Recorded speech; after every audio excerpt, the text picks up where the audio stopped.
জগন্নাথপুরে মাদকাসক্ত ছেলের অমানবিক নির্যাতনের শিকার বৃদ্ধ পিতা। জগন্নাথপুরের জনপ্রিয় নিউজ পোর্টাল প্রতিদিনের জগন্নাথপুরে আপনাদের স্বাগত। বিস্তারিত দেখুন ভিডিও চিত্রে। সুনামগঞ্জের জগন্নাথপুরে মাদকাসক্ত ও সন্ত্রাসী প্রকৃতির এক ছেলের ধারাবাহিক ও অমানবিক নির্যাতনের শিকার হয়ে জীবনের চরম নিরাপত্তাহীনতায় ভুগছেন এক বৃদ্ধ পিতা।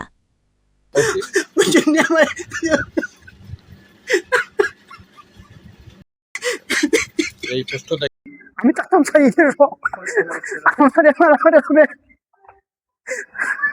আমি না ছাড়ি না, মানুষে উচিত বিচার করে না, মানুষে আমার লোকের নাটক করে, মানুষে আমার উচিত বিচার করে না। মানুষে চায় না, মানুষের চায় যে তারা বাপে ভূতে মারি ঘুরে মারুক, ফয় বা ইয়া বা হায়াতে বা তার বাপে মারুক ফিটুক, সেও দেখে না, গার্মেন্টস দেখে না, সেও আত্মীয় স্বজন আনায় না, তারে ভয় পায়। অভিযুক্ত ছেলে মাদক সেবনের পাশাপাশি দেশীয় অস্ত্রশস্ত্র নিয়ে এলাকায় সন্ত্রাসী কায়দায় চলাফেরা করে এবং প্রতিনিয়ত বাবার ওপর হিংস্র ও আক্রমণাত্মকভাবে চড়াও হয় বলে অভিযোগ উঠেছে। আমার এলাকাত আমার বাড়িঘর দ্বারা থাকতে দেয় না, সে আমার সবসময় জ্বালাতন করে, নির্যাতিত করে, জুলুম করে, আমার সাথে জুলুম করে, জুলুমের বিচার আমি চাই। আমারে জানে মারিল তো চাই যে কোনো সময়। তার সাথে একটা নাইফ থাকতো, হ্যাঁ আমি যে কোনো কথা কইলেও হ্যাঁ নাইফ বাকরিলাই এমনি বাকরে টিফা মাইদিও, নাইফ বাকরে মাইদিও, নাইফ দিয়ে আমারে জহরে গা খুদায় মারতো। তখন আমি বই পাইয়া আমি হইয়া থাকিয়া মাতি না, তো বাড়ি করে আইনা কয় একদিন। এইরকম অবস্থা। বাড়ি ছাড়া বর্তমানে 7-8 দিন যাবত আমি বাড়ি। এই অবস্থা থেকে বাঁচতে এবং নিজের জীবনের নিরাপত্তা চেয়ে রবিবার 5 জুলাই জগন্নাথপুর উপজেলা নির্বাহী কর্মকর্তা ইউএনও এবং নির্বাহী ম্যাজিস্ট্রেট বরাবর পৃথক দুটি লিখিত অভিযোগ দায়ের করেছেন ভুক্তভোগী পিতা। অভিযোগকারী পিতা হলেন জগন্নাথপুর উপজেলার পাটলি ইউনিয়নের নন্দীরগাঁও গ্রামের মৃত শামসুর আলীর ছেলে মোহাম্মদ বাবুল মিয়া। ওই টিএনও বরাবর আমি আবেদন করেছি, ওটা টিএনও বরাবর ওই কাগজটা আমার খামরানের নামে আমি আবেদন করছি। আমি তার পিতা, আমারে অত্যাচার করে, মারামারি করে, খুন খারাপি করে। নম্বর 2, এসিলেন্ট এই অফিসে বরাবর আমি আবেদন করেছি, এসিলেন্ট স্যারের কাছে আমি নালিশ করছি, আবেদন করছি। আমি সুস্থ বিচার চাই। থানা পুলিশ প্রশাসন, এসিলেন্ট সাহেব, ইএমপি সাহেব, কৌশল মিয়া সাহেব, এমপি সাহেব লাগাইয়া আমি নালিশ করেছি। আমি আমার সুস্থ বিচার চাই। আমার জানের কোনো নিরাপত্তা নাই। আমার কোন সময় আমার মারি দিব। আমার ছেলে ইয়াবা খায়, চুরি করে, ডাকাতি করে, আর আমার যে কোনো সময় অত্যাচার করে। এরপরে তারে আমি ফালি, যে কোনো সময় আমার টাকা পয়সা খুঁজি, ঘরে মারামারি করে, বাংচুর করে, এই সমস্ত সব সময় করে অত্যাচার করে। আমি নির্যাতিত। আমি আজ থেকে 5 বছর যাবৎ নির্যাতিত। বর্তমান পরিস্থিতি আমি বাড়িতে থাকতে দেয় না, আমার মাইরা ফিটটা আমার বাড়ি থেকে বাহিরা দেয়, আমার ব্রেনের মাঝে বসকিন দেয়া টাকা দিবার লাগি, ইয়াবা খাইব।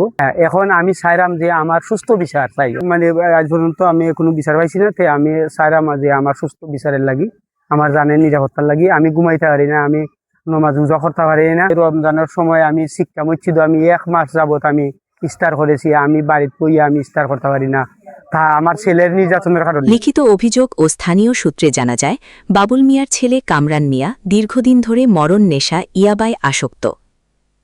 মাদক সেবনের টাকার জন্য সে প্রায়শই বাড়িতে ও বাইরে উগ্র রূপ ধারণ করে। সে এলাকায় সন্ত্রাসী কায়দায় বিভিন্ন দেশীয় অস্ত্র নিয়ে ঘোরাফেরা করে এবং প্রতিনিয়ত অত্যন্ত আক্রমণাত্মক অবস্থায় নিজের জন্মদাতা পিতার ওপর অমানবিক শারীরিক ও মানসিক নির্যাতন চালিয়ে আসছে। তারে ডরাইয়া কেউ আমার রিসিভ করে না বা থাকতে দেয় না, ঠিক আছে, মারপিট করে আমার, যে হে মারবো কোন সময়। কিন্তু বাদে আমি উপাস অবস্থায় হসপিটাল পয়েন্টে যাই, গিয়াও যে স্যার দোকানের সাথে একবার দোকান আছে, বেটার ওখানেও কিছু আঠা সাথী হয়ে দেয়া, হয়তো একটু নাস্তা হারাই বা বেটা 150 টাকা আমার হেল্প করেন। এরপরে আমার সকলেও কম বেশ মায়া দয়া করা। কিন্তু আমি আমার বিচারটা, যে ছেলের যে বিচারটা, তার লগে অনেক লোক আছে ইয়াবাকর। এরপরে চুরি ডাকাতি করে, এটা যে কোনো সময় মানুষের মারি ধরবো, এরপরে আমারে মারি দিব যে কোনো সময়। মনে করেন আমি যদি মরি, তে ও ইয়ারেও মারছে আমারে। আমার যদি কোনো সময় মরি আর কি, হয়তো প্রশাসনে নাও জানতে পারেন বা অন্যান্য কেউ নাও জানতে পারেন, আইনের লোকে, কিন্তু মারলে এরকম মারবো, আমার এই ছেলেও আমারে মারবো। এখন সাংবাদিক ভাই যারা আছেন, এরারে আমি কইছি হই দিয়া, এরারে আমি বলছি হই দিয়া, তারারে হয়েছে তুরা সাংবাদিক হইলে হয়ে তুইছে তুরা আমারে বালছি তার বাইনি আর তুরা আমারে খিতা করবাই আমারে কেউ কিচ্ছু করতে পারে না আজ পর্যন্ত। আমি মানুষের যেমন ধরে মারতে পারি ফিরতে পারি, বাফরে ফিরতে পারি মারতে পারি। আমার সামনে সিগারেট বিড়ি খায়, নেশা ফান হইয়া বইয়া ইয়া কিতা করবো, আমার পাঞ্জাবি রে মেসলাইটের আগুন লাগাইয়া সামনাসামনি দৌড়াইয়া জ্বালাই বিছনা জ্বালাইলাই, বিছনা পানি ফেলাই দেয়, দেখ গড়ের ভাঙচুর করে, কাপড় চোপড় সব জ্বালাইলাই যা আছে। এমতো অবস্থা 4-5টা বছর দূরিয়া এমতো অবস্থা এরকম করে। এরই ধারাবাহিকতায় গত ৩ জুলাই শুক্রবার অভিযুক্ত কামরান তার পিতার ওপর অতর্কিত হামলা চালিয়ে মারধর করে এবং প্রাণনাশের হুমকি দেয়।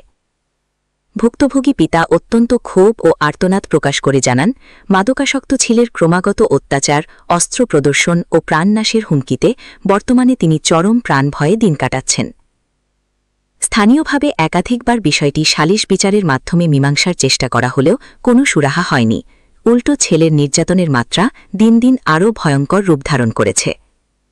ভুক্তভোগী বাবুল মিয়া আর্তনাদ করে বলেন, আমি আমার নিজের ছেলের হাত থেকে বাঁচতে চাই।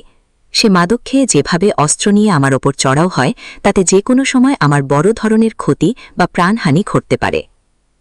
অবশেষে কোনো উপায় না পেয়ে রবিবার বাবুল মিয়া জগন্নাথপুর উপজেলা প্রশাসন ও নির্বাহী ম্যাজিস্ট্রেটের দ্বারস্থ হন।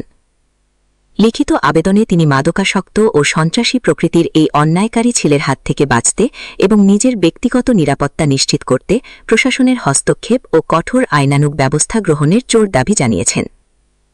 এ বিষয়ে সংশ্লিষ্ট প্রশাসনিক কর্মকর্তারা অভিযোগ পাওয়ার বিষয়টি নিশ্চিত করে জানান, তদন্ত সাপেক্ষে দোষী যুবকের বিরুদ্ধে দ্রুত আইনি ও শাস্তিমূলক ব্যবস্থা গ্রহণ করা হবে।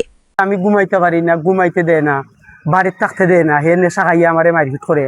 তারা ভাত খাইলে আমারে বাদ দেয় না। তারা এরপরে আমি যদি চাউল ভাত নেই, অনেক সময় নেশা খাইয়া এগুলো ফালাই দেয়, ডেক বাসন ভাঙিলায়, ভাঙচুর করে, ফ্রিজার আছে দাইলায়, বিছনা আছে দাইলায়, বিছনার মধ্যে আগুন লাগাই দেয়, চকির মধ্যে আগুন লাগাই দেয়, পাঞ্জাবি জ্বালাইলায়, ফ্যান শার্ট কাপড় চোপড় জ্বালাইলায়, সম্পূর্ণ জ্বালাইয়া বা ফালাই দেয়, মারামারি করে। এরপরে তার লগে আরো অনেক ছেলেরা আছে ইয়াবা টেবা খায়, জড়িত আছে তার লগে, এরা আবার ডাকাতিও করে।